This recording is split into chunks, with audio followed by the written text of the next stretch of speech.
Good morning. I know it's early, so thank you all for deciding to get up. I'm sure you had a great time last night and second guest coming here today, so we're so happy to have you. Are you just hitting enter for your advance in your slides? I was just doing the board right now. Oh, okay, no clicker. All right, well, I have no disclosures. The one thing I will tell you, and it's only anecdotal, is that I have worked for Joint Commission for over 10 years on the side. And so what I've had the opportunity to do is essentially see how everyone staffs their units differently. So there are four very crucial elements for what happens on the stroke unit. Do nurses actually have time to facilitate the evidence-based care? And we all do surveys about things like responsiveness. How many of you work in a hospital? And how many of you have heard of what an HCAP score is? Yeah, and there's the nurse responsiveness, and then there are all these different items that correlate to that. So do you have the time to be there when your patient needs you? Do you have the competency to provide appropriate assessment of your patient, to even know what's going on with your patient?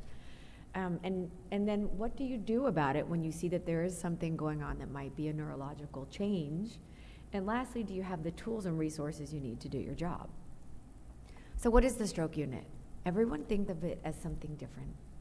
So I've been places where it's everything neurological. So you have your seizure patients and your MS patients and a myasthenia gravis exacerbation. Bless you. And then you've got the tele unit, right? This is just simply anybody who needs to be monitored. So sometimes you see some, cardiac patients admitted for syncope, and you get your stroke and TIA patients. Neurosurgery and stroke, and this is where you have sort of a mix between surgical patients who are coming back after spine surgery or maybe some brain surgery.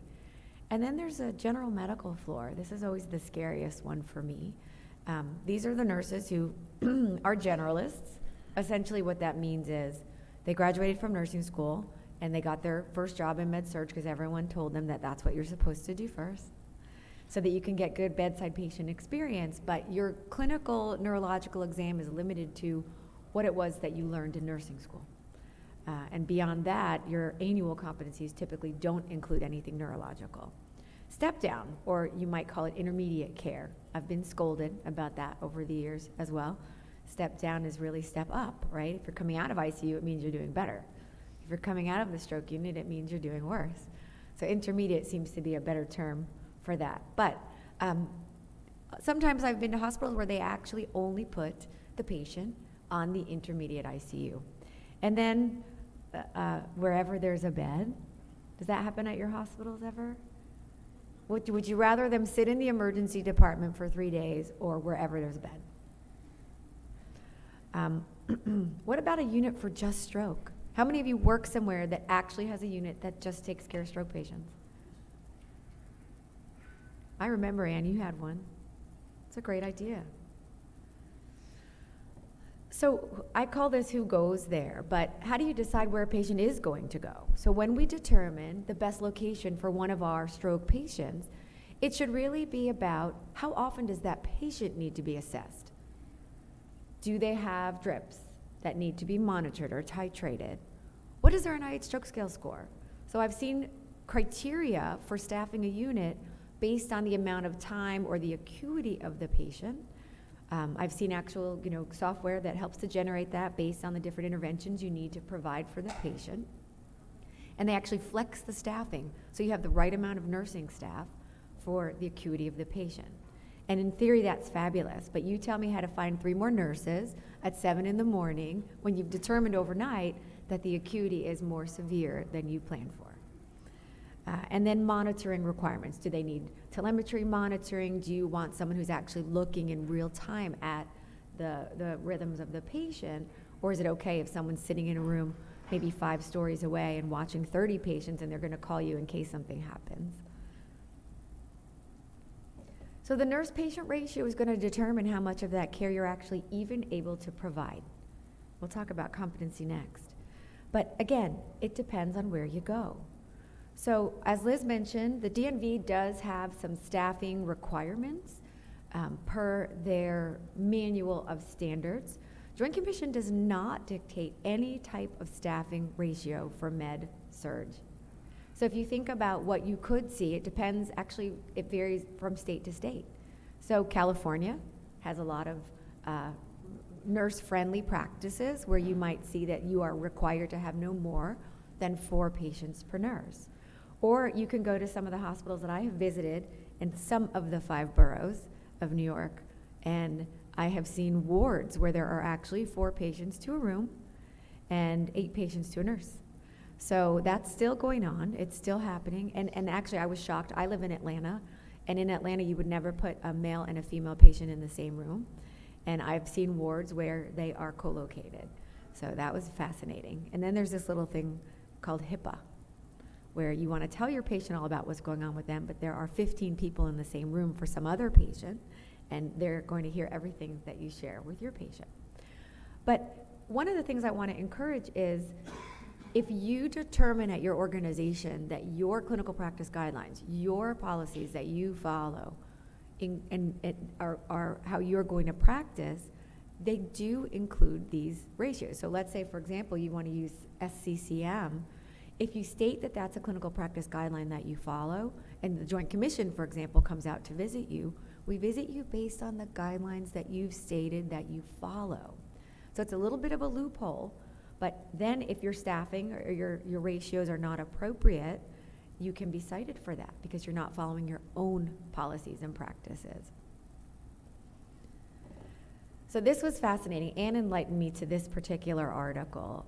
There was a study that talked about nurse-imposed immobility. Essentially, typically the med-surg unit stroke patient has orders for ambulate TID or out-of-bed TID. And if you are a nurse, you've got 6 heavy med-surg patients. Some of them are coming out of surgery. Some of them are trying to prepare for discharge. What is the likelihood that you are going to get that patient up 3 times that day? What is the likelihood that you're going to get them up 3 times that day and actually have them in a chair and do things with them and work with them?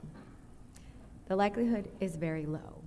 So I'm not going to go through the details of this entire slide, but the results essentially say that if you have patients who are on units that are not staffed appropriately, they're losing about 3 hours of what we think is part of their plan of care. We think they're supposed to be getting up. We think they're doing this work. And it's absolutely impossible for the nurse. And that patients actually do better when they are in units that are appropriately staffed. Another study was done to look at the level of competency in nursing staff. And it also included the nurse-patient ratio. And what it found was there was actually a significant impact on decreased mortality at 1 year in stroke patients who had better trained nurses and a smaller nurse-patient ratio. So why does it make any sense that that would be the case? So neuro nursing, stroke nursing is a specialty. And this is a pet peeve of mine, and I'm sure some of my colleagues in here would feel the same.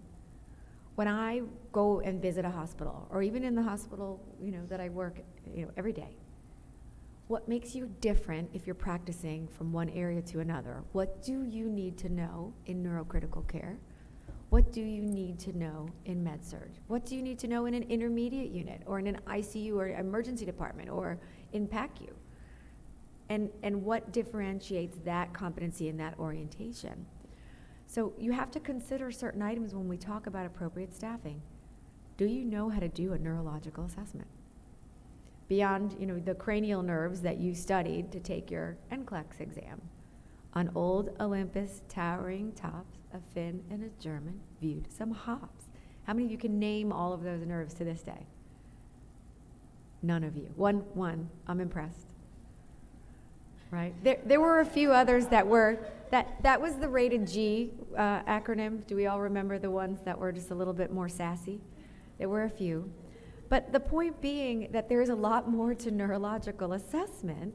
Do you know what you're looking at? Let's say you have a patient and they're on a telemetry monitor, and then you're on this med-surg unit and you have this one monitor sitting on the nurse's station, right? And it's alarming. And it has, maybe 10 different patients. You could see them on the screen. Do you know what you're looking at? Do you know what the response would be to that? Do you know what you could expect to see in a patient based upon what territory of the brain was affected by their infarction. If you don't know what to look for, how can you do a clinical assessment? Dysphagia screening, it's quite frightening, the variability for how we screen patients for dysphagia across the United States. We're lucky if we see it happening a good percentage of the time in hospitals that focus on stroke and certification.